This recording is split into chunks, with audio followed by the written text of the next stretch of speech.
Hello everyone, আসসালামু আলাইকুম।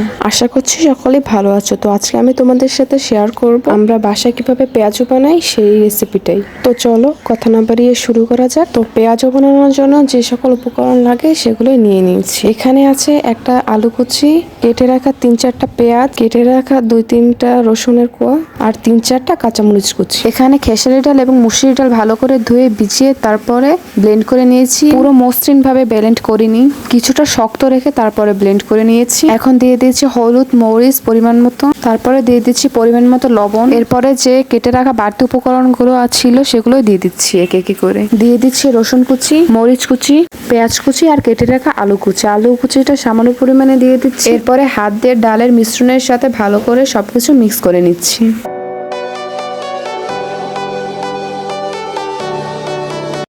এই তো মিক্স করা কমপ্লিট। এখন সরাসরি চুলায় চলে যাব ভাজতে। তো আমি এখানে পরিমাণ মতো তেল দিয়ে দিচ্ছি। এরপরে সামান্য পরিমাণে ডালের মিশ্রণটিকে উঠিয়ে দেন গোল করে শেপ দিয়ে তারপরে ভাজতে দিয়ে দিচ্ছি। এই তো একে একে করে আমি সবগুলো পেঁয়াজের মিশ্রণগুলোকে দিয়ে দিচ্ছি। তো একে একে আমার সবগুলো দেওয়া কমপ্লিট। এরপরে মিডিয়াম আঁচে পেঁয়াজগুলোকে ভাজতে হবে। হাই হিটে ভাজা যাবে না, তাহলে পুড়ে যাবে। মিডিয়াম হিটে ভাজলে পুরোপুরি পারফেক্ট হবে। আমি চারপাশ ঘুরিয়ে ঘুরিয়ে 5 থেকে 6 মিনিট ভেজে নিচ্ছি। তো আমি এক পাশটা ব্রাউন করে ভেজে নিয়েছি, এখন আমি উল্টিয়ে দিব।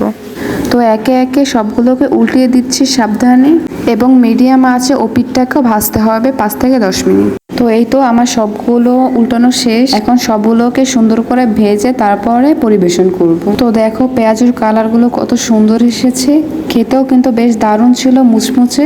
এই তো রেডি করে ফেললাম মুচমুচে পেঁয়াজু।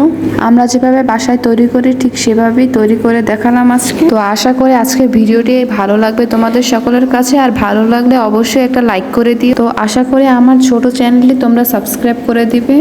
দেখা হবে নেক্সট ভিডিওতে। তো ততদিন পর্যন্ত সবাই ভালো থাকো, সুস্থ থাকো, আর আল্লাহ হাফেজ।